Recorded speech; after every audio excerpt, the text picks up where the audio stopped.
Om Namo Bhagavate Vasudevaya. Om Namo Bhagavate Vasudevaya. Om Namo Bhagavate Vasudevaya. Narayanam namaskrityam naram jaiva narottamam devim saraswatim vyasam tado jayam udiraye. Srimad Bhagavatam, Canto 1, Chapter 2, and Text 6. Text 6. Translation purport by His Divine Grace A.C. Bhaktivedanta Swami Srila Prabhupada Ki. Savai pumsam paro dharmo yado bhaktir adokshaje akaitugi apradihada jayatma suprasidadi. Savai pumsam paro dharmo yado bhaktir adokshaje akaitugi apradihada jayatma suprasidadi. Savai pumsam paro dharmo yado bhaktir adokshaje akaitugi apradihada jayatma suprasidadi. Translation: the supreme occupation, dharma, for all humanity is that by which men can attain to loving devotional service unto the transcendent Lord. Such devotional service must be unmotivated and uninterrupted to completely satisfy the self. In this purport, in this statement, Sri Suta Goswami answers the first question of the sages of Naimisaranya. The sages asked him to summarize the whole range of revealed scriptures and present the most essential part so that fallen people or the people in general might easily take it up. The Vedas prescribe two different types of occupation for the human being. One is called the Pravritti Marga or the path of sense enjoyment, and the other is called the Nivritti Marga or the path of renunciation. The path of enjoyment is inferior, and the path of sacrifice for the supreme cause is superior. The material existence of the living being is a diseased condition of actual life. Actual life is spiritual existence or Brahma-Buddha existence, where life is eternal, blissful and full of knowledge. Material existence is temporary, illusory and full of miseries. There is no happiness at all. There is just the futile attempt to get rid of miseries. And temporary cessation of misery is falsely called happiness. Therefore, the path of progressive material enjoyment, which is temporary, miserable and illusory, is inferior. But devotional service to the Supreme Lord,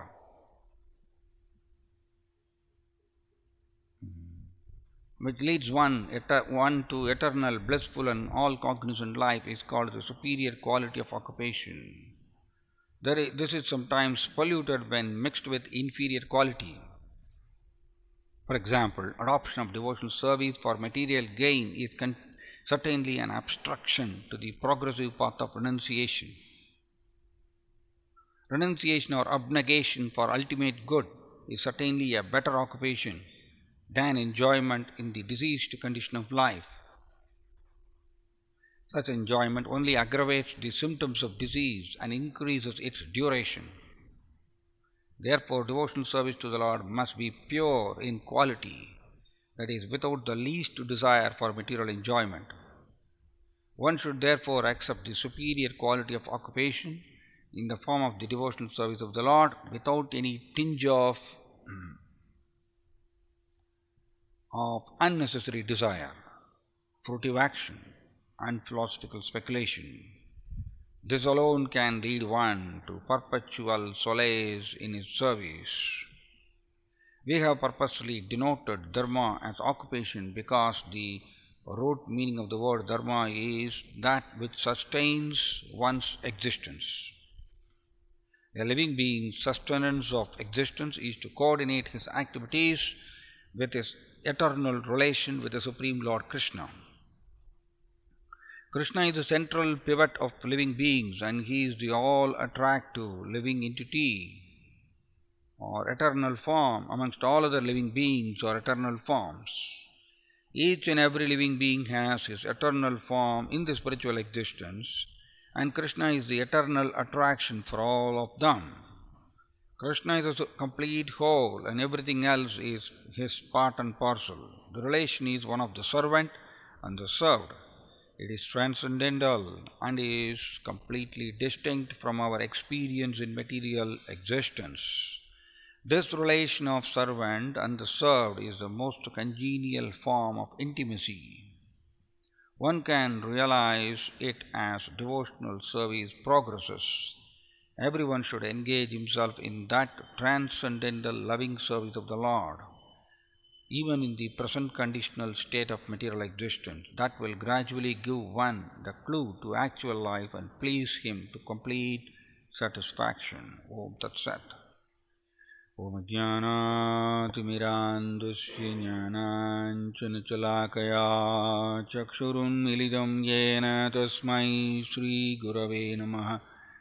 Namo Om Vishnupadaya Krishnaprasthaya Bhudale Srimade Jayapadagaswaminiti Namini Namacharyapadaya Nitai Kripapradayini Gauragadadamadaya Nagaragramaдаrini Namo Om Vishnupadaya Krishnaprasthaya Bhudale Srimade Bhaktivedanta Swaminiti Namini Namaste Saraswati Deve Gauravani Pracharine Nirvishesha Sunyavadi Paschatya Desadarine Jaya Sri Krishna Chaitanya Prabhu Nityananda Sri Advaita Gadadhara Sri Vasadi Gaura Bhakta Vrinda Hare Krishna Krishna Krishna Hare Hare Hare Rama Rama Rama Hare Hare. Hare Krishna. So இந்த ஸ்லோகம் ரொம்ப ஒரு அருமையான ஒரு ஸ்லோகம். இதை ஸ்ரீல சூத்த கோஸ்வாமி நைமிசாரண்யத்தில் இருக்கக்கூடிய ரிஷிகளுக்கு, அதாவது சௌனக ரிஷி மற்றும் பல ரிஷிகள் அங்கே நைமிசாரண்யத்தில் கூடியிருக்காங்க. அவங்க ஸ்ரீல சூத்த கோஸ்வாமிகிட்ட இந்த கேள்வியை கேட்குறாங்க. என்ன கேள்வி அப்படின்னா, பல சாஸ்திரங்களுடைய முக்கியமான சாரம் என்ன? ஏன்னா கலியுக மக்கள் குறுகிய கால வாழ்க்கை உடையவர்கள். அவங்களால இந்த பல வேதங்கள், உபநிஷதங்கள் இதெல்லாம் படித்து அதை புரிந்து கொண்டு அதுக்கப்புறம் பயிற்சி செய்வதெல்லாம் முடியாத காரியம். அவங்களுக்கு அந்த அளவுக்கு பக்குவம் கிடையாது, டைம் கிடையாது. அதனால் கலியுக மக்களுடைய நன்மைக்கோசரம் இந்த சௌனக ரிஷி மற்ற ரிஷிகள் நைமிசாரண்யத்தில் சூத்த கோஸ்வாமிகிட்ட இந்த மாதிரி கேள்வி கேட்குறாங்க. எல்லா சாஸ்திரங்களுடைய சாரம் என்ன, அது சொல்லுங்கள். அந்த சாரம் தெரிஞ்சதுன்னா தென் கலியுக மக்கள் அதை பயிற்சி செய்யலாம் உடனே.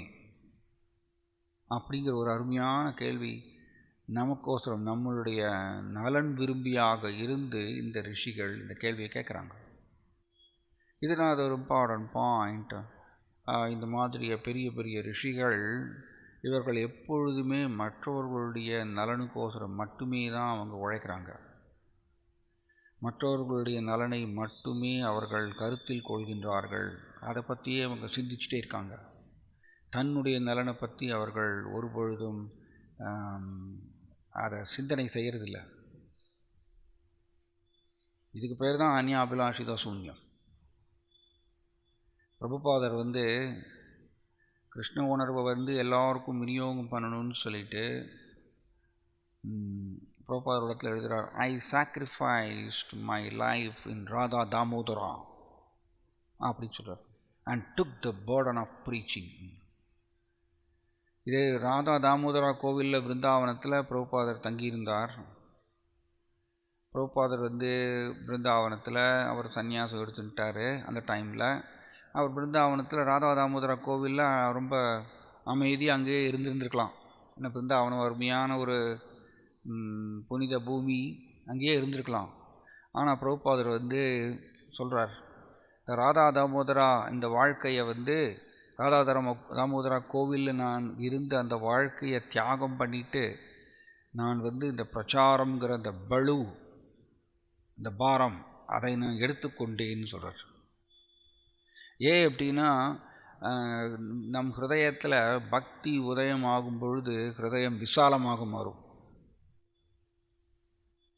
பக்தி இட் வில் மேக் ஒண்டர்ஸ், அற்புதங்களை நிகழ்த்தும். நம் ஹிருதயத்தில் பக்தி உதயம் ஆகலைன்னா நம்மளுடைய ஹிருதயம் குறுகிய மனப்பான்மையோடு தான் இருக்கும். காரணம், ரஜசன் தமசுடைய தாக்குதல்னால் நம்மளுடைய மனம் எப்பொழுதுமே ஜனஸ்ய மோகோயம் அகம் மமீதி, அந்த மாதிரி தான் சிந்தனை இருக்கும். நான் என்னை சார்ந்தது அப்படிங்கிற ஒரு சிந்தனைக்குள்ளேயே தான் இருக்கும். இது ரஜசன் தமசுடைய. பிரபுபாதர் பாகவத்தில் எழுதுகிறார், Rajas and Tamas strongly bind one to the illusory bodily conception of the self அப்படின்னு சொல்வார். சத்வாவை அப்படி சொல்லல பிரபுபாதர். அதாவது ரஜோகுணமும் தமோகுணமும் ஒரு நபரை இந்த உடல் கூட உடல் கண்ணோட்டத்தில் இறுக்கி பிணைச்சிரும் சொல்றார். அதனால் மனுஷனுக்கு இந்த அகம் அமைதி, நான் எனது, என்னை சார்ந்தது அப்படிங்கிற ஒரு சிந்தனைக்குள்ளேயே சிக்கி இருக்கான். காரணம் என்னென்னா, அவர் ரஜஸ்தன் தமஸில் மாட்டியிருக்கிறதுனால தான். ஆனால் நம் ஹிருதயத்தில் பக்தி உதயமாகணும் அப்படின்னா ரஜஸ்ங்கிற பிளாட்ஃபார்மில் இருந்து கொண்டு நாம் பக்தி செய்யும் பொழுது, பக்தி பயிற்சியை செய்யும் பொழுது பக்தியை பெற முடியாது. சத்வகுணங்கிற தளத்தில் இருந்து கொண்டு நாம் பக்தி பயிற்சியை செஞ்சால் மட்டும்தான் பக்தியை பெற முடியும். ஏன்னா இந்த பாயிண்ட் என்னென்னா, இந்த ரஜசன் தமஸில் இருக்கும் பொழுது அகம் அமைதி வந்துட்டே இருக்கு. அகம் அமைதி வந்துட்டே இருக்கிறதுனால அவங்களால தன்னுடைய நலனை மட்டுமே அவர்கள் கருத்தில் கொள்ள முடியும். ஈவன் தன்னுடைய சொந்த நலனை கூட அவங்களால புரிஞ்சிக்க முடியாதம்மா. இந்த ரஜஸ்தன் தமஸ் அவ்வளவு சக்தி வாய்ந்தது. தன்னுடைய சொந்த நலன், ஸ்வார்த்தாத் ஸ்வஅர்த்தா, தன்னுடைய சொந்த நலனை புரிஞ்சிக்க முடியாதம்மா. தன்னுடைய சொந்த நலன் என்ன?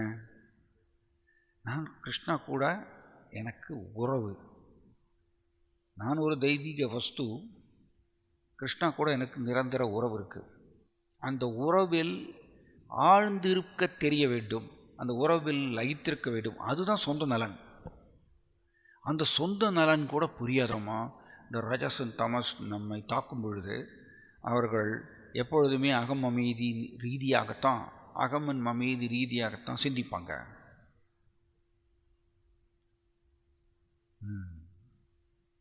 அதனால் பிரபுபாதர் எழுதுகிறார் பாகவதத்தில், இப்படி அகமன் அமைதியில் சிக்கி இருக்கும் பொழுது அவர்களுக்கு எது உண்மை இல்லைங்கிறது தெரியாதுன்னு சொல்கிறார்.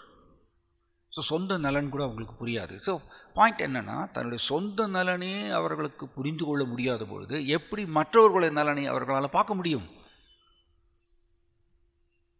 அப்போ மற்றவர்களுடைய நலனை இந்த ரஜஸ்தன் தமஸ் துணை கொண்டு, வெரி இன்ட்ரெஸ்டிங் ஆக்சுவலி. எப்படின்னா, ரஜஸ்தன் தமஸ் நம்ம மேலே தாக்கி நாம் பக்தி பயிற்சியை செஞ்சுட்டு இருக்கோம், நாம் மற்றவர்களை நலனை கருத்தில் கொள்ளணும் அப்படின்னு நினைக்க ஆரம்பிக்கிறோம்னா அதுலேயும் இந்த அகம் மீதி வந்துடுவோம். Very strong. அங்கேயும் அகம் மீதி உள்ள நுழைஞ்சிடும். அதான் ஒரு பக்தி சாஸ்திரி கிளாஸில் சொல்லிட்டு இருந்தோம், நாம் பக்தி பயிற்சி எல்லாவற்றையும் பொய் அகங்காரத்தின் துணை கொண்டு செய்யலாம். ஆக்சுவலி எல்லா பக்தி தொண்டையும் பொய் அகங்காரத்தின் துணை கொண்டு செய்யலாம். எப்படின்னு பாருங்க. உதாரணத்துக்கு, ஏன்னா இங்கே யயாத்மா சுப்ரசீததின்னு சொல்லியிருக்கு. ஜீவாத்மா சுப்ரசீததி அப்படின்னா பிரபுபாதர் சொல்றார் கம்ப்ளீட் சாட்டிஸ்ஃபேக்ஷன், முழு திருப்தி ஜீவாத்மாவுக்கு எப்போ கிடைக்கும் அப்படின்னா ஏதோ பக்திர் அதோக்ஷதே, அந்த தூய பக்தி, பொய் அகங்காரம் கலக்காத பக்தி தொண்டு, அதை செய்யும் பொழுதுதான் அந்த ஜீவாத்மா முழு திருப்தி அடைவரமா. இல்லைன்னா அதிருப்தி ஏற்பட்டுகிட்டே இருக்கும். எத்தனை பெற்றாலும் ஜட உலகத்தில் இது எப்படின்னா, அது பயங்கர ஒரு பெரிய டாபிக். இது ஜட உலகத்தில் நாம் எதை வேணால் பெறலாம். வசதிகள், புலனின்பம், பதவி, புகழ், பெருமை, மதிப்பு, மரியாதை எல்லாமே பெறலாம். ஏன்னா நம்ம ஆசைப்பட்டோன்னா பரமாத்மா சாங்ஷன் பண்ணிடுவார். ஆனால் பக்தியை மட்டும் பெற முடியாது. பக்தி புதிர். அது ரஜஸ்தன் தமஸ்ங்கிற பிளாட்ஃபார்மில் உட்காந்துண்டு பஜனக்கிரியா செய்யும் பொழுது கிடைக்காது. அதனால தான் நலபியதே எத் பிரமதாம் உபரியதாக, மேல் லோகத்திலிருந்து கீழ் லோகம் வரைக்கும் அலைஞ்சு திரிஞ்சாலும் பக்தி கிடைக்காது. அப்போ கோவிதானா யார்? இன்டெலிஜென்ட், புத்திசாலி யாருன்னா, எதுவுமே பிரம்மலோகத்திலிருந்து பாதாள லோகம் வரைக்கும் அலைஞ்சு திரிஞ்சாலும் கிடைக்காத ஒரு பொருளாகிய பக்தி, அதை மட்டும் பெறுவதற்கு புத்திசாலியான ஒரு பக்தர் ஆசைப்படுவாராமா. அப்படிதான் பாகவதம் ஸ்ரீ நாரத முனிவர் சொல்றார். நான் இந்த மாயாவுடைய மயக்க சக்தியில் சிக்கி பக்தி பயிற்சியை செஞ்சாலும் கூட கிருஷ்ணர் மட்டும் எனக்கு வேணும், எனக்கு பக்தி மட்டும் வேணுங்கிறத அந்த ஆசையை விட்டுட்டு மற்ற பல பல ஆசைகளை நம்ம பிடிச்சிப்போம். இப்போ பக்தி கிடைக்காது. அவர் முட்டாள், அவர் ஏமாந்து போகிறார். கோவிதா அப்படின்னு புத்திசாலி. யார் புத்திசாலி? உண்மையிலேயே யார் புத்திசாலினா, மாயாவுடைய மயக்கத்திலிருந்து விடுபட்டு இருப்பவர் தான் புத்திசாலி.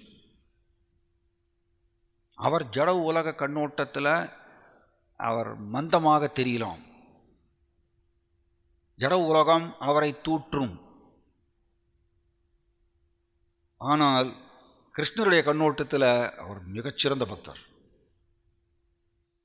எப்பொழுதுமே ஜட கண்ணோட்டமும் ஆன்மீக கண்ணோட்டமும் சேராது, சேரவே சேராது. நம்ம ஆன்மீகத்தை பிடிக்கணும், கிருஷ்ண பக்தியை பிடிக்கணும், அதை அடையணும்னு ஆசைப்பட்டுட்டு ஜடக்கண்ணோட்டத்தை வச்சுட்டு இருந்தோம்னா சேராது. ஏன்னா ஜடக்கண்ணோட்டம்ங்கிறது எப்படி வருது? ராஜஸ்தான் தமஸ் தாக்கி தான் நம்மளுக்கு ஜடக்கண்ணோட்டம் வரும். அதில் உட்காந்துட்டு இருக்கும் பொழுது பக்தி தெரியாது.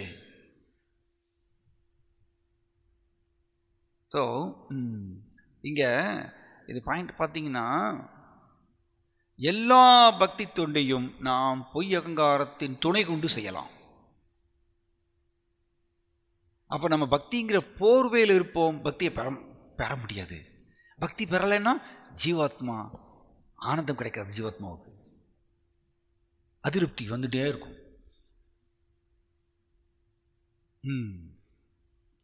ஸோ அதனால் எனக்கு என்ன வேணும் அப்படிங்கிறத அடிக்கடி நம்ம சோதிச்சு பார்த்துக்கணும்.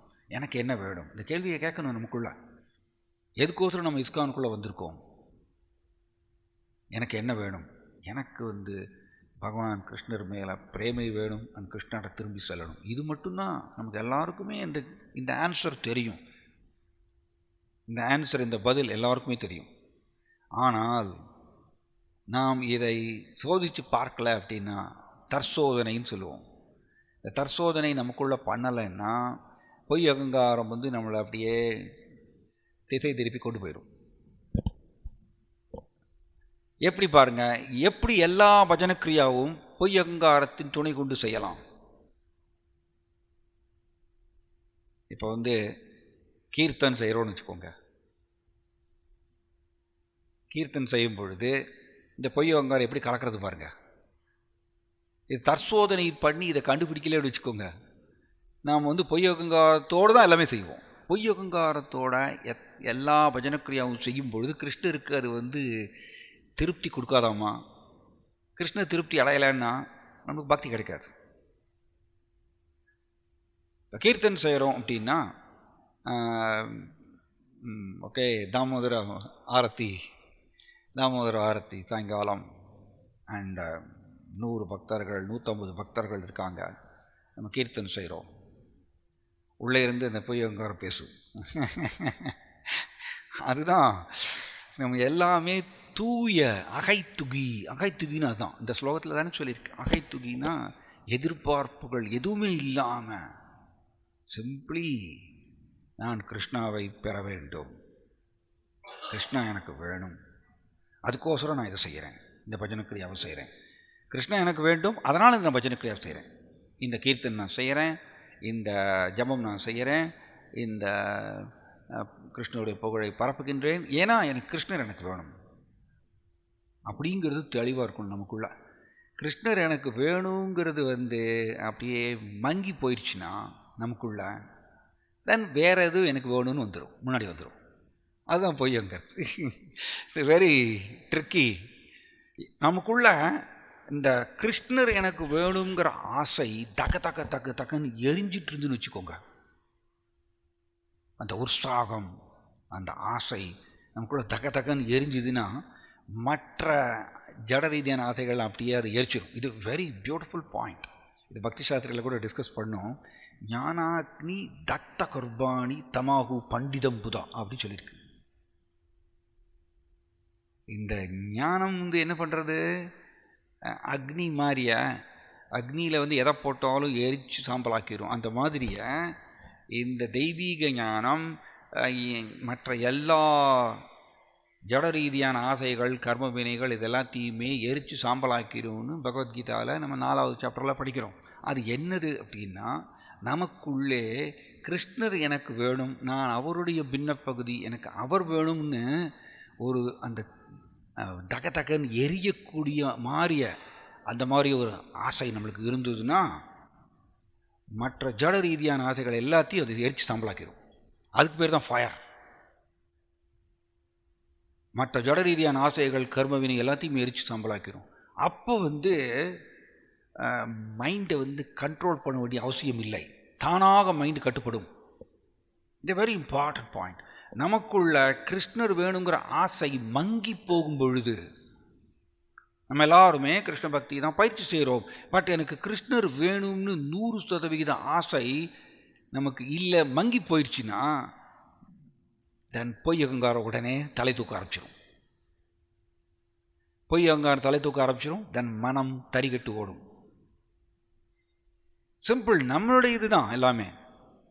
ஆனால் எனக்கு கிருஷ்ணர் வேணும்னு சொல்லிட்டு தீவிர ஆசை இருக்கும் பொழுது மைண்டை கட்டுப்படுத்த வேண்டிய அவசியம் இல்லையாமா. ஆட்டோமேட்டிக்காக மைண்டு புலன்கள் எல்லாமே தானாக கட்டுப்படுமாம். ஆனால் இப்போ நம்ம ஸ்ட்ரகிள் பண்ணுறோம்ல, மனதையும் புலன்களையும் கட்டுப்படுத்துறதுக்கு கடுமையாக போராடுறோம். காரணம் என்ன அப்படின்னா, நமக்குள்ள கிருஷ்ணர் வேணுங்கிற அந்த தீவிர ஆசை தகன்னு எரியலை. நம்மளுக்குள்ள அந்த உற்சாகம், அந்த ஆர்வம், அந்த உறுதி நமக்கு இல்லை. அதனால் என்ன பண்ணுறது, பொய்யங்காரம் மேலே தூக்குறது, தலை தூக்குறது. இந்த பொய்யங்காரம் மனம் கூட தொடர்பு கொண்டுச்சுன்னா நேச்சுரல் மனம் தொந்தரவு கொடுக்க தான் செய்யும், தறிகட்டு ஓடும். அதனால் நம்ம கீர்த்தன் செய்கிறோம்னு வச்சுக்கோங்க.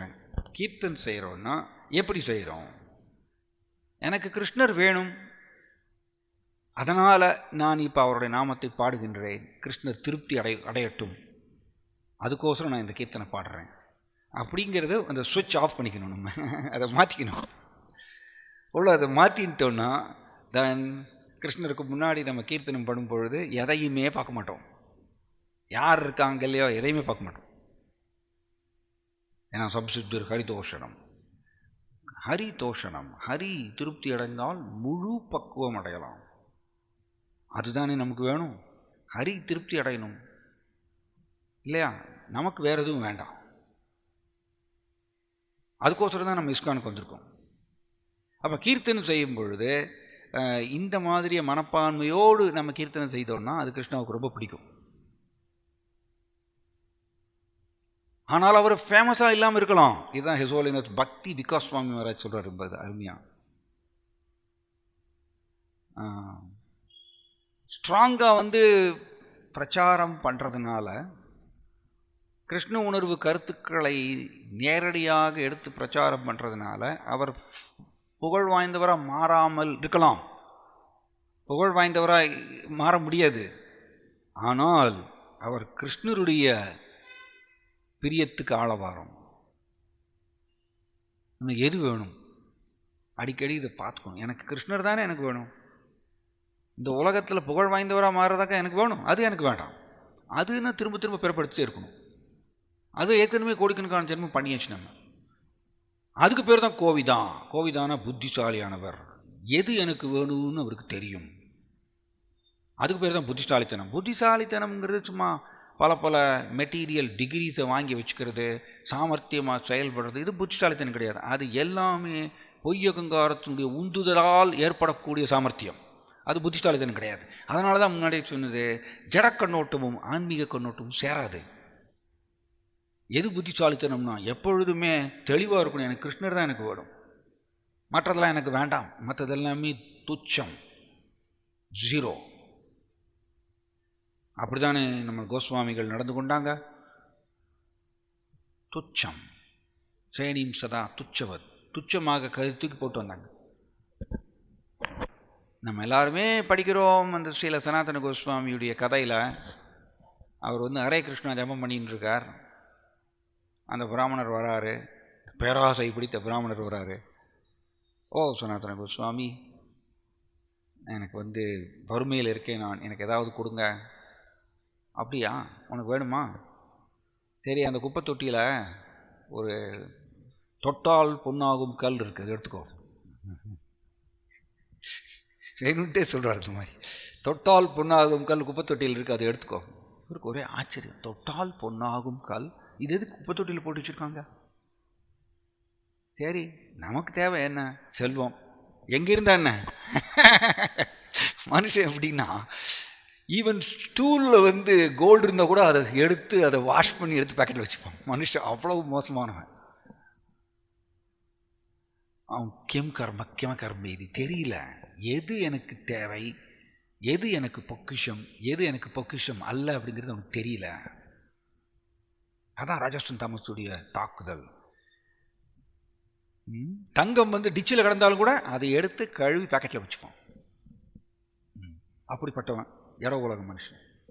இவர் பார்க்குறார், ஓகே நமக்கு தேவை செல்வம் தானே, குப்பை தொட்டியில் இருந்தால் நமக்கு என்ன, எடுத்துக்கலாம்.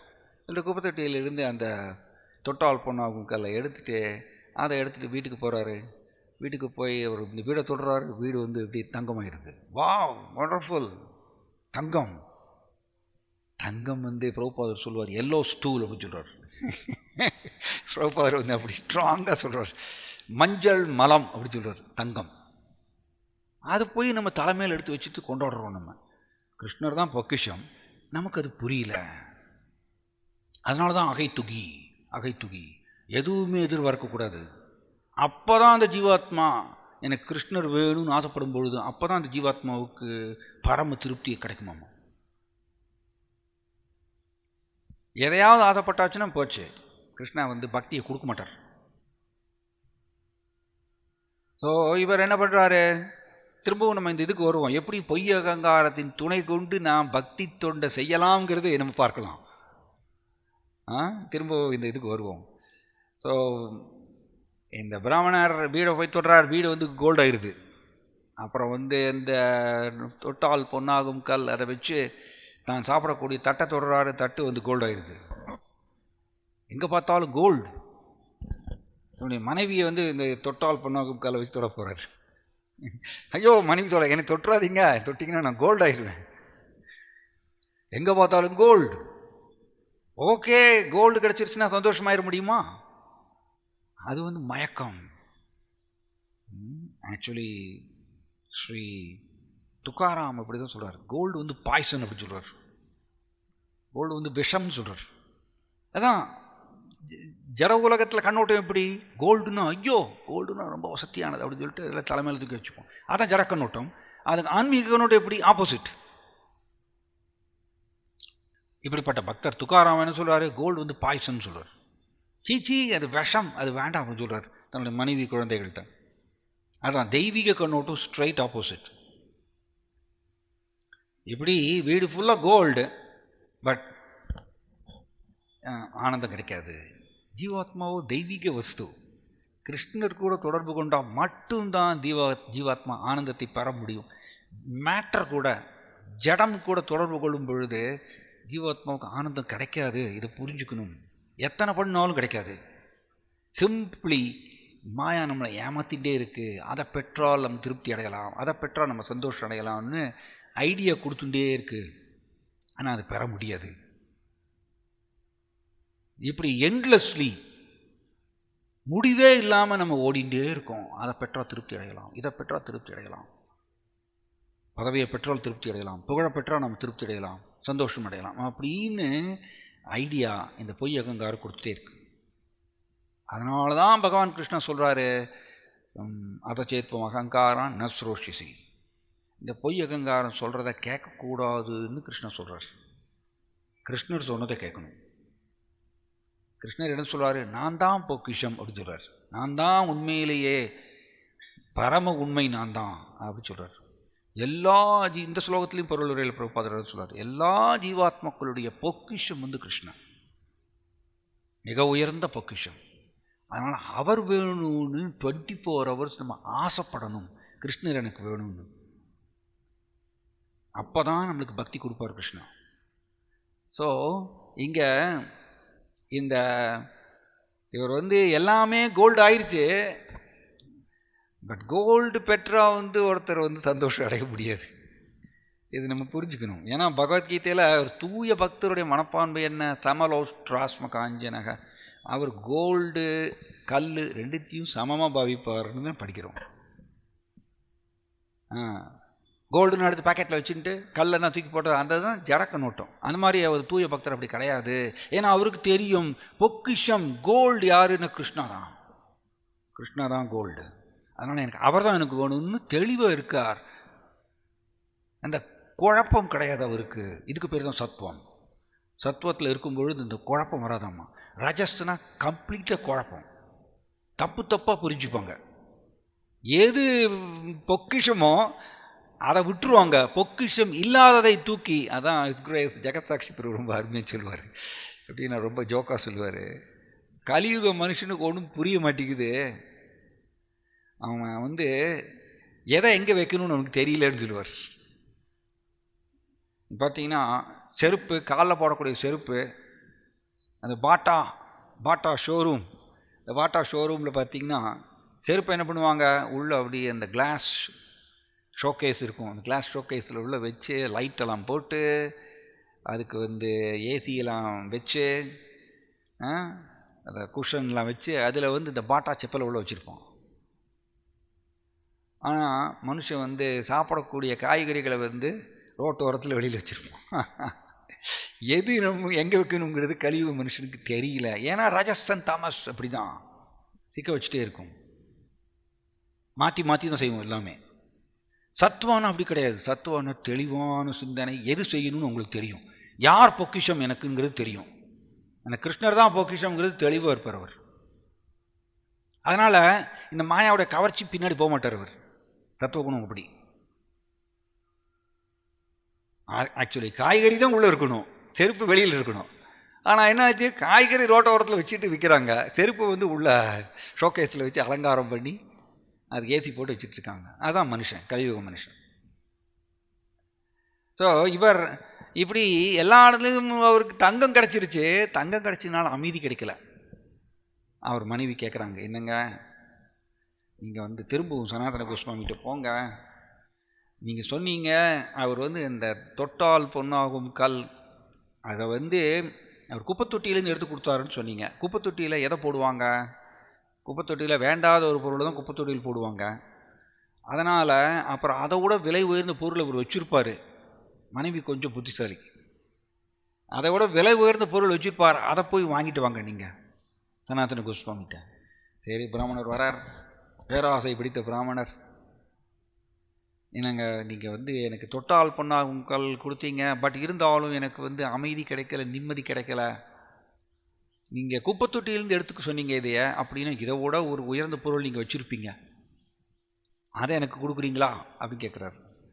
சனாதன கோஸ்வாமி சொல்கிறார், எஸ் எஸ், விலை உயர்ந்த பொருள் நான் வச்சுருக்கேன், அது வேணும்னா நீ இந்த தொட்டால் பொன்னாகும் கால தூக்கி போடணும், அப்போ தான் அது கிடைக்கும். இது இம்பார்ட்டண்ட்.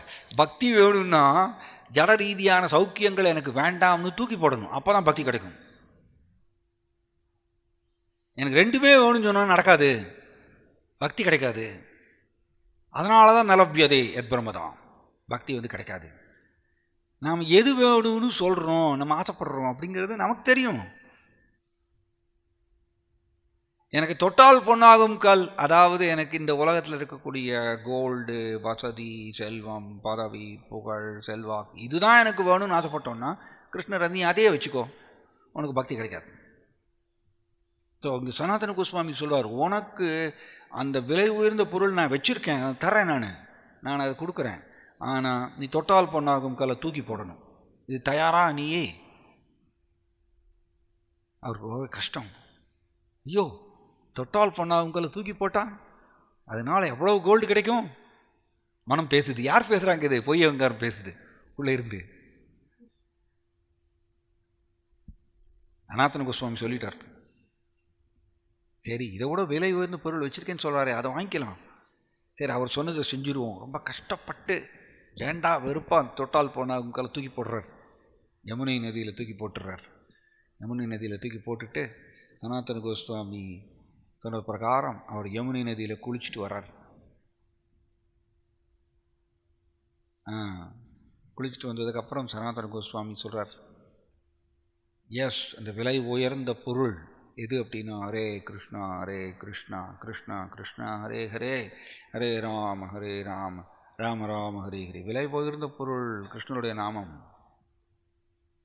பக்தர்கள் இதில் கன்வின்ஸ் ஆகணும், 100% இதில் கன்வின்ஸ் ஆகணும். அதுக்கு பேர் தான் ரக்ஷிஷ்ய தீரி விஸ்வாசோ, முழு நம்பிக்கை இருக்கணும்.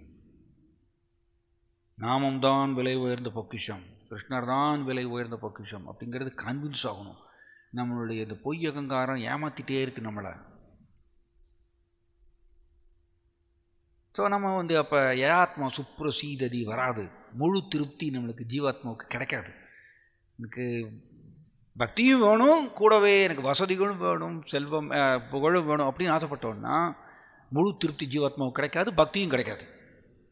அப்போ நம்ம ஏமாந்து போகிறோம், நம்ம தானே முட்டாள். அப்போ அதனால் கோவிதா புத்திசாலின்னா அவர் எப்பொழுதுமே கிருஷ்ணர் தான் வேணும்னு ஆசைப்படுவார். இந்த ஆசை எப்படி வச்சுக்கிறோங்கிறது மிகப்பெரிய ஒரு என்ன சொல்கிறது, நம்மளுடைய ரோல், நம்மளுடைய பங்கு. அது நம்ம எதை ஆசைப்படுகின்றோம். அதனால தான் இந்த கேள்வியை திரும்ப திரும்ப நம்ம உள்ளே போடணும். எனக்கு எது வேணும், எனக்கு என்ன வேணும் அப்படிங்கிறது கேட்கணும் டெய்லி. ஜாய் ஜெகநாத் பலதேவ் சுபத்ர மகாராணிக்கு. நீங்கள் இந்த கேள்வியை டெய்லி நீங்கள் கேட்டு பாருங்கள் உங்களுக்குள்ள, எனக்கு என்ன வேணும் அப்படிங்கிற இந்த கேள்வியை டெய்லி கேட்டு பாருங்கள். நமக்கு எல்லாருக்கும் தெரியும், தெளிவாயிடுவோம், உடனே தெளிவாயிடுவோம். எனக்கு கிருஷ்ணர் தான் வேணும், எனக்கு கோலோக பிருந்தாவன் போகணும், எனக்கு கிருஷ்ணர் வேணும், அவ்வளோதான். அப்போ ஏன் நான் இது பின்னாடி போகிறேன் அப்படிங்கிறது ஆட்டோமேட்டிக்காக நம்மளுக்கு உள்ளே இருந்து பதில் வரும். இதை இதுக்கு தான் அதை விளக்கணும். ஸோ பாருங்கள், நம்ம பொய் அகங்காரம் துணை கொண்டு எல்லா சேவையும் செய்யலாம். எல்லா சேவையும் நான் பிரபுபாதர் இங்கே சொல்கிறார், பொருள் உரையில் அந்த மாதிரி சொல்கிறார்.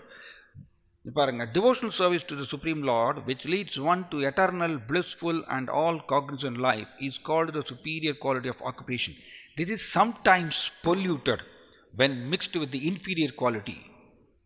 For example, adoption of devotional service for material gain is certainly an obstruction to the progressive path of renunciation.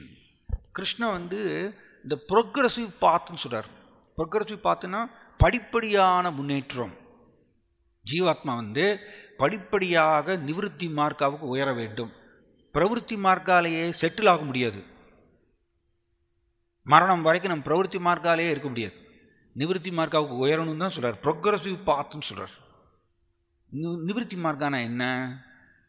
அனுபவிக்கணுங்கிற சுபாவத்தை விட்டுறது, விட்டுட்டு கிருஷ்ணர் தான் அனுபவிப்பாளர், நான் அவர் கூட இருக்கக்கூடிய உறவில் ஆழ்ந்திருக்க வேண்டும்ங்கிறது தெளிவாக இருந்து நான் சிரவணம் கீர்த்தனம் ஸ்மரணம் செய்யணும். அதுதான் நிவர்த்தி மார்க்கம். அனுபவிக்கிற ஸ்வபாவத்தை விடுறது தான். ஸோ அப்போ நாம் இந்த பக்தி தொண்டு கூட பொய் அகங்காரம் கலந்து நம்ம பக்தி தொண்டு செய்யலாம். உதாரணத்துக்கு நான் சொன்னேன், இப்போ கீர்த்தன் நம்ம செய்கிறோன்னு வச்சுக்கோங்க.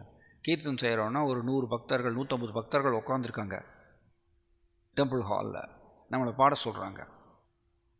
இப்போ நம்ம உள்ளிருந்து பேசுகிறது இல்லையா பொய் அகங்காரம், வா எனக்கு நல்ல ஒரு வாய்ப்பு, எல்லாருக்கும் முன்னாடி நான் பாடுவதற்கு எனக்கு ஒரு வாய்ப்பு, என்னுடைய ராகம், என்னுடைய வாய்ஸ், இதை எல்லோரும் போற்றக்கூடிய ஒரு வாய்ப்பு கிடச்சிருக்கு.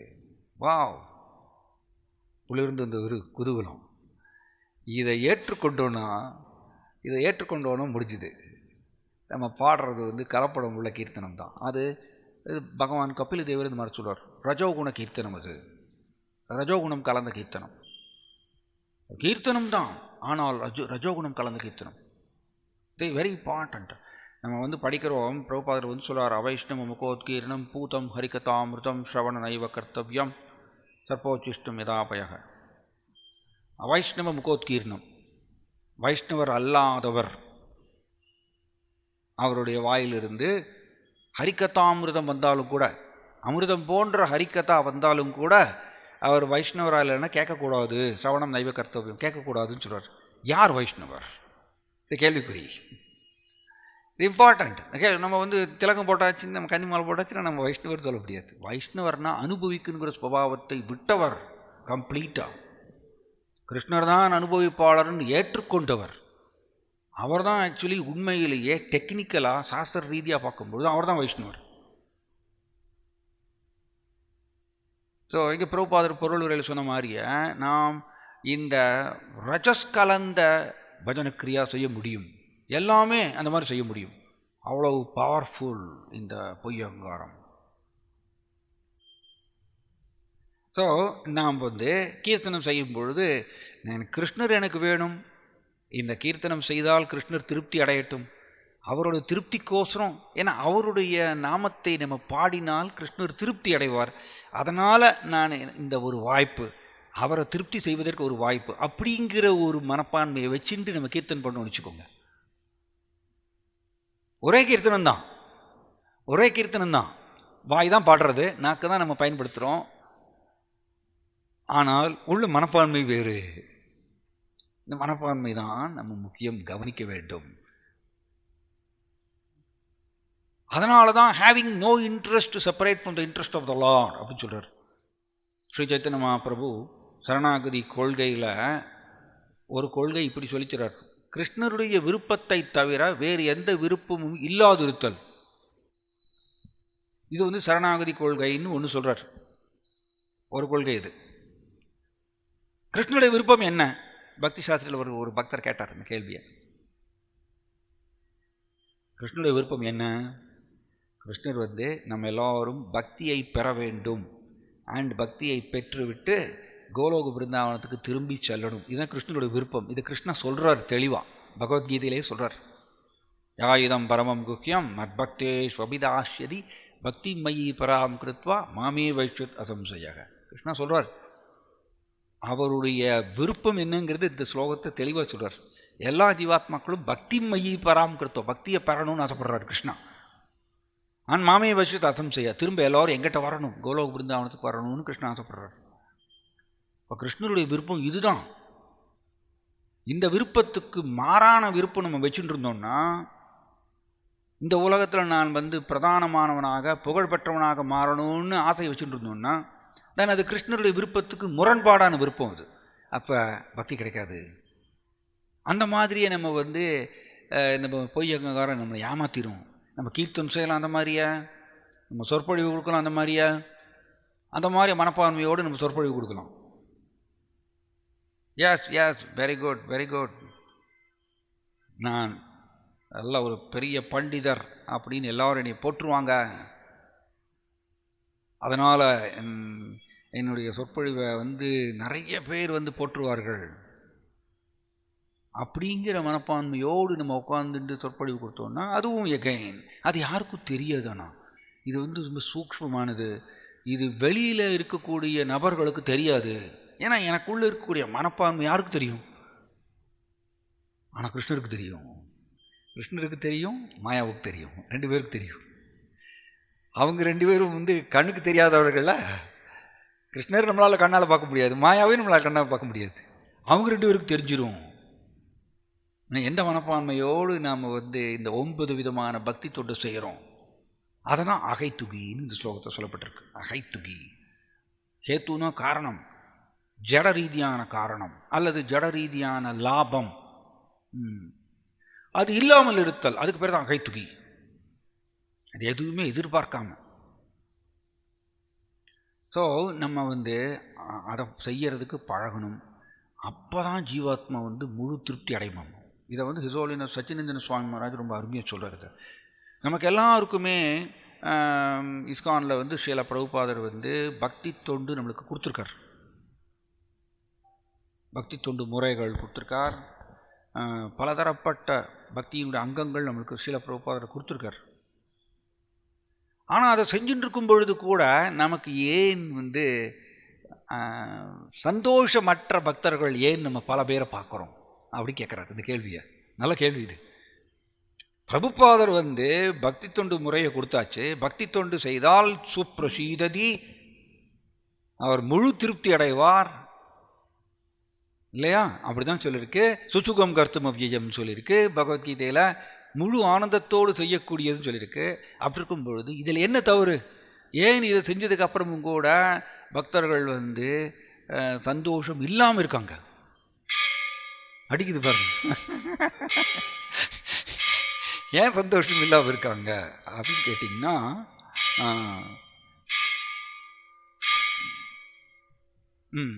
ஏன் சந்தோஷம் இல்லாமல் இருக்காங்க அப்படின்னா, காரணம் நம்மளுடைய மனமில் தெளிவாக இருக்கணும். பொய் அகங்காரத்தின் உந்துதலால் நாம் சிந்திக்கக்கூடாது. அதை பொய் அகங்காரம் பேசிகிட்டே தான் இருக்கும் மனசில். திடீர்னு இப்போ உங்களை பாட சொல்கிறாங்கன்னு வச்சுக்கோங்க. 100 பேர் உட்காந்துருக்காங்க, உங்களை பாட சொல்கிறாங்கன்னா உடனே பொய் அகங்காரம் பேசும். உடனே பேசும். வண்டர்ஃபுல், எல்லோரும் என்னை புகழ்வாங்க. அதை உடனே முறியடிக்கணும். அதை முறியடிக்கலன்னு வச்சுக்கோங்க. அது எப்படி முறியடிக்கிறது? ஆன்மீக கிருஷ்ண உணர்வு தத்துவங்களை நமக்குள்ளே ஞாபகப்படுத்தணும். நோ, இவங்கெல்லாம் புகழ்ந்ததுனால நான் கோலோகம் போயிடுவேனா? இவர்களெல்லாம் புகழறதுனால நான் கோலோகம் போயிடுவேனா? கோலோகம் பிருந்தாவனம் போயிடுவேனா? அப்படிங்கிற ஒரு கேள்வியை போட்டு பாருங்க. அது உடனே அது ஆகாது, கிடைக்காது. அப்போ நான் யாருக்கோசரம் பாடணும்? அவருக்கோசரம் பாடணும், கிருஷ்ணருடைய திருப்திக்கோசரம் பாடணும் அப்படிங்கிறத மாற்றிக்கணும். அதான் அவர் சொல்கிறார் சச்சினந்தன் மகாராஜ். பக்தி தொண்டு முறைகள் கிடைத்தும் கூட நாம் சந்தோஷம் இல்லாமல் இருக்கிறதுக்கு காரணம் நம்மளுடைய மனம் லயிக்கவில்லைன்னு சொல்கிறார். லேக் ஆஃப் அப்சார்ப்ஷன் சொல்கிறார். மனம் லயிக்காமல் நாம் எத்தனை பஜனக்கிரியா செஞ்சாலும் அது ஜீவாத்மாவுக்கு திருப்தி கொடுக்காதம்மா. இந்த பணத்தை சம்பாதிக்கிற மாதிரி தான். இந்த பணம் பார்த்திங்கன்னா, ஒரு மனுஷன் மாதத்துக்கு 10,000 ரூபா சம்பாதிப்பான். அது அப்புறம் ஒரு 6 மாதம் சம்பாதிச்சதுக்கப்புறம் 25,000 சம்பாதிக்கணும்னு ஆசைப்படுவான். அதுக்கு வேற ஒரு கம்பெனிக்கு ஜம்ப் பண்ணுவான். 25,000 சம்பாதிப்பான். அதுக்கப்புறம் அதுலேயும் அவனுக்கு திருப்தி வராது. 50,000க்கு சம்பாதிப்பான். ஏன்னா அது எவ்வளவு சம்பாதிக்கிறானோ அதுக்கு தந்தாற்போல மாயாவும் ஏமாற்றிட்டே இருக்கும் அவனை. பயங்கர பவர்ஃபுல் மாயா. ஓகே, நீ 25,000 சம்பாதிக்கிறியா, இரு அப்பையும் உனக்கு திருப்தி வராத மாதிரி நான் பண்ணுறேன். என்ன பண்ணணும் மாயா? 25,000க்கு கமிட்மெண்ட் கொடுத்துரும். பவர்ஃபுல் மாயா. மாயாவை ஏமாற்ற முடியாது, ஜெயிக்க முடியாது. ஸோ நம்ம என்ன நினச்சிக்கிறோம்? தப்பு கணக்கு போடுறோம். 25,000 சம்பாதிச்சா நம்ம சந்தோஷமாக இருக்கலாம்னு இந்த பொய்யங்காரம் பேசுது. நம்ம அது பின்னாடி 25,000 சம்பாதிக்கிறதுக்கு பின்னாடி போகிறோம். ஆனால் மாயா என்ன பண்ணும்? 25,000க்கு கமிட்மெண்ட் கொடுக்கும். இப்போ 25,000 செலவாயிரும். செலவாயிருச்சுன்னா திரும்பவும் ஐயோ பணம் இல்லையேன்னு சொல்லிட்டு அது என்ன பண்ணணும்? திரும்பவும் புலம்பல் உருவாக்கும். இந்த மாயாவோட ஒரு சாட்டை புலம்பல். நம்ம படிக்கிறோம் அந்த பாகவதத்தில் 5வது காண்டத்தில். ஸோ என்ன பண்ணணும், அதே போய் எங்காரும் பேசும். 50,000 சம்பாதி, 50,000 சம்பாதிச்சா எனக்கு சந்தோஷமாக இருக்கலாம். நம்ம 50,000 சம்பாதிப்போம், கஷ்டப்பட்டு கடுமையாக உழைச்சி டைம்லாம் செலவழித்து எனர்ஜியெல்லாம் சிந்தி 50,000 சம்பாதிப்போம். 50,000 சம்பாதிச்சதுக்கப்புறம் எகெயின் மாயா என்ன பண்ணுவோம், 50,000க்கு ஒரு கமிட்மெண்ட் கொடுத்துருவோம். இப்படியே நம்மளை ஓட ஓட விரட்டிகிட்டே இருக்குது, ஏமாற்றிட்டே இருக்குது. அதான் பிரபுபாதர் இங்கே அருமையாக சொல்கிறார். இங்கே என்ன சொல்லியிருக்கார் பாருங்கள், படிக்கிறேன் நான். Material existence is temporary, illusory and full of miseries. There is no happiness at all. அடுத்தது சொல்கிறார் பாருங்க, there is just the futile attempt to get rid of the miseries and the temporary cessation of the misery is falsely called happiness. எவ்வளோ strong point. எதை நம்ம சந்தோஷம்னு கருதுகின்றோம் அப்படின்னா, தற்காலிகமாக துக்கங்கள் மறைந்திருக்கின்றது, அதை சந்தோஷமாக கருதுகின்றோம். உண்மையான சந்தோஷத்தை நம்ம பெறவே இல்லை அப்படின்னு சொல்றார். இது எப்படின்னா, நம்ம உடம்புல புண்ணு இருக்கு, எரியுது இந்த புண்ணு. ஸோ பக்கத்தில் இருக்க ஒரு நபர் என்னப்பா எரியுதா அவனுக்கு அப்படின்னு சொல்லிட்டு வாயில் ஊதுறார். இந்த குளிர்ந்த காற்று இந்த புண்ணு மேலே படும் பொழுது இதமாக இருக்குது, அது சந்தோஷம்னு நினச்சிக்கிறோம். ஆனால் அந்த ஊதுறதை நிறுத்தியாச்சுன்னா உடனே எரிச்சல் வர ஆரம்பிச்சிடும். அதே மாதிரி தான் மனுஷனும் என்ன பண்ணுறான், இந்த துக்கம் மறைந்திருக்கக்கூடிய சூழ்நிலையை சந்தோஷம்னு நினச்சிக்கிறான். பட் துக்கம் திரும்ப வரும் பொழுது திரும்பவும் புலம்ப ஆரம்பிச்சிடுவான். இப்படியாக அவன் சந்தோஷத்தை பெறவே இல்லைன்னு சொல்கிறார் பிரபுபாதர். எவ்வளோ ஸ்ட்ராங் பாயிண்ட் இது. சந்தோஷத்தை அவன் பெறவே இல்லை. சந்தோஷத்தை பெறணும் அப்படின்னா இதெல்லாத்தையும் விட்டுறணும். இப்படி ஜட ரீதியாக அனுபவிக்கணுங்கிற இந்த ஸ்வபாவத்தை விட்டுறணும். கிருஷ்ணர் கூட இருக்கக்கூடிய உறவில் ஆழ்ந்து இருக்கணும். எனக்கு கிருஷ்ணர் வேணும், நான் அவர்கிட்ட திரும்பி போகணும் அப்படிங்கிற ஆசையை தகன்னு வளர்த்துக்கணும். உள்ள எரியிற மாதிரி கொண்டு வரணும், எரியிற நெருப்பு மாதிரி உள்ள கொண்டு வரணும். எப்போ பார்த்தாலும் அதை நினச்சிட்டே இருக்கணும். அப்போ தான் இந்த ஜீவாத்மாவுக்கு கிருஷ்ணன் அந்த பரிமாற்றம் செய்வார். அந்த ஆனந்தம் அப்போ தான் இந்த ஜீவாத்மாவுக்கு கிடைக்கும் கிருஷ்ணட்டிருந்து. கிருஷ்ணா வேணும்னு சொல்லிட்டு நம்ம ஏங்க ஆரம்பித்தா மட்டும்தான் கிருஷ்ணா தன்னையை கொடுக்க ஆரம்பிப்பார். நம்ம கிருஷ்ணர் வேணுங்கிறது எண்ணமே இல்லை நம்மளுக்கு. அந்த மாதிரி எண்ணமே இல்லாமல் எனக்கு அது வேணும் இது வேணும்னு சொல்லிட்டு ஃபுல்லாக நிரம்பி இருக்குது நம்மளோட மைண்டு ஃபுல்லாக, அது வேணும் இது வேணும் அப்படின்னு. கிருஷ்ணர் வேணுங்கிற ஏக்கமே இல்லை. அப்போ கிருஷ்ணர் எப்படி தன்னை கொடுப்பார்? கொடுக்க மாட்டார். அதனால தான் பிரபுபாதர் நம்மளுக்கு பக்தி தொண்டு முறைகள் கொடுத்துருந்தும் கூட நாம் சந்தோஷம் இல்லாதவங்க உட்காந்துட்டு இருக்கோம். காரணம், உண்மையிலேயே கிருஷ்ணர் வேணும்னு நம்ம ஆசைப்படுறதில்லை. ஸோ அதனால் அகைத்துகி அப்படிங்கிறது வந்தால் மட்டும்தான் அப்பிரதிகதான் வரும். அகைத்துகின்னு என்னது? பிரதிபலனை எதுவும் எதிர்பார்க்காம அல்லது ஜட ரீதியான எந்த ஒரு எதிர்பார்ப்பும் இல்லாமல் நான் அவருடைய பின்ன பகுதி, கிருஷ்ணாவுடைய பின்ன பகுதி, அவருக்கு சேவை செய்தால் கிருஷ்ணர் திருப்தி அடைவார் அப்படிங்கிற ஒரு நோக்கத்தோடு மட்டும் நாம் பஜனக்கிரியா செய்தால் தன் அந்த ஜீவாத்மாவுக்கு ஆனந்தம் கிடைக்கும். தன் தங்கு தடையின்றி அவரால் செய்ய முடியுமா? தடையில்லாமல் அதை செய்ய முடியுமா? நம்ம எதையாவது ஜட ரீதியான எதிர்பார்ப்புகளை வச்சுண்டு நாம் பஜனக்கிரியா செஞ்சோம்னா அது தடையாயிரும், நின்றும். ஸோ அதனால தான் அகைத்துகி, டெக்னிக்கலாக பார்த்தோம்னா அகைத்துகி ஃபஸ்ட்டு நமக்குள்ள உதயமாகணும். அப்புறம்தான் அப்பிரதிகதா வரும்.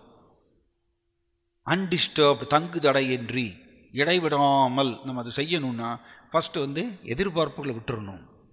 ஸோ எதிர்பார்ப்புகளை விடுறதுங்கிறது அவங்கவுங்களுடைய விருப்பம். ஜீவாத்மாவுக்கு சுதந்திரம் இருக்குது.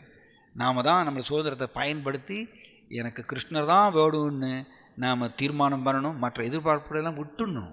தென் இடைவிடாமல் நம்ம ஆனந்தத்திலேயே திளைக்க முடியும். அதுதான் ஜீவாத்மாவோட இயல்பான நிலை. ஜாய் श्रीमद् भागवतम की पतित पावन श्रील प्रभुपाद की निताय गौर प्रेमानंदे।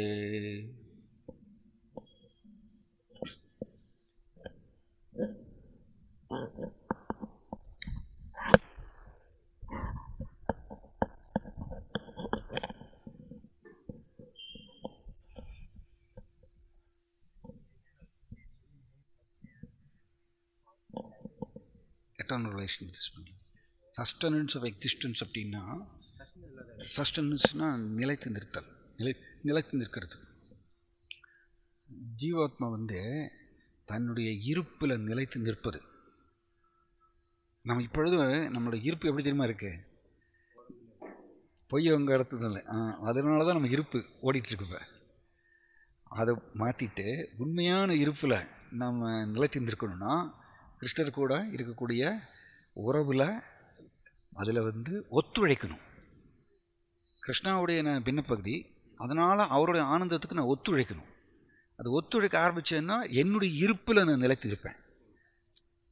என்னுடைய இருப்புன்னு என்னதுன்னா உண்மை அகங்காரத்தில் நிலைத்திருத்தல்.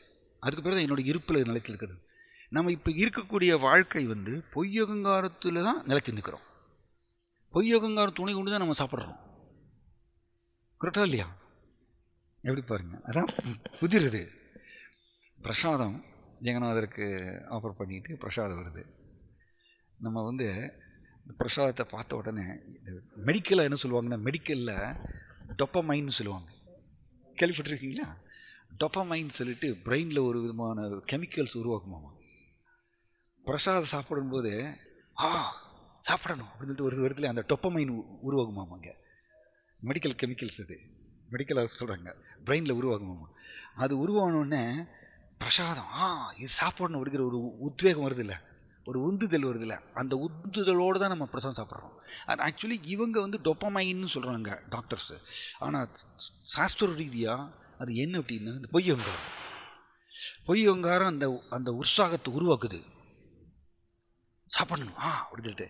அப்போ சாப்பிட்றது சைத்தன்ய மகாபிரபு பிரசாதம் சாப்பிட்டார். அவருக்கு இந்த இது இல்லை, இந்த கிரேவிங் சொல்லுவோம் இல்லையா, சாப்பிடணுங்கிற இந்த தாகம் அது இல்லை. அவர் ஜெகநாதருடைய சலைவாதில் இருக்குது, என்ன ஜெகநாதரோட கருணை எனக்கு கிடைச்சிருக்கு அப்படின்னு அந்த மனப்பான்மையோடு சாப்பிட்டார். அது பேர் உண்மை அகங்காரத்தோடு சாப்பிடுதல். நம்ம எப்படி சாப்பிட்றோம்னா பொய் அகங்காரத்தோடு சாப்பிட்றோம். இப்போ நான் அடிக்கடி சொல்லுவேன், இப்போ லட்டு பண்ணியிருக்காங்க அப்படின்னா லட்டு சாப்பிடணும் அப்படின்னு பண்ணல. அது என்னது? பொய் அகங்காரத்தோட உந்துதல்லாம் சாப்பிட்றோம். இந்த மாதிரி எல்லாமே செய்யலாம். பொய் அகங்காரத்து உந்துதலில் நம்ம கீர்த்தன் பண்ணலாம், பொய் அகங்காரத்து உந்துதலில் பிரசாதம் சாப்பிடலாம், பொய் அகங்காரத்து உந்துதலில் நம்ம சொற்பொழிவு கொடுக்கலாம், பொய் அகங்காரத்து உந்துதலில் நம்ம பல பல சேவைகள் செய்யலாம், கலெக்ஷன் பண்ணலாம். எல்லாமே பொய் அகங்காரத்து உந்துதலில் பண்ணலாம். அதுதான் அது யோசிக்கணும்.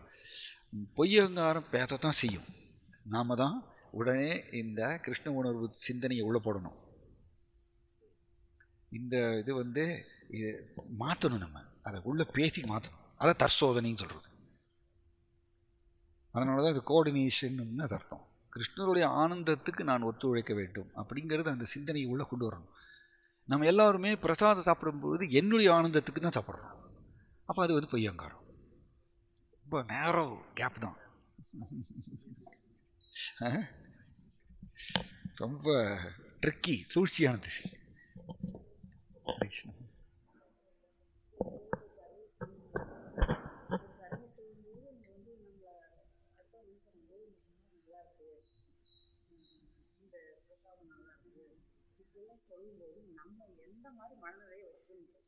அதான் நமக்கு நம்ம சொன்ன மாதிரியா எப்பொழுதுமே உள்ள நம்மளுக்கு இந்த மாதிரி ஒரு ஏக்கம் இருந்துகிட்டே இருக்கணும். எனக்கு கிருஷ்ணர் வேணும், நான் கிருஷ்ணர்கிட்ட திரும்பி போகணும். அந்த ஏக்கத்தை அதிகரிச்சுட்டே இருக்கணும் டெய்லி. அந்த ஏக்கம் உள்ள பயங்கரமாக இருக்குன்னு வச்சுக்கோங்க. யார் என்ன போற்றினாலும் சரி அது உள்ளே போகாது.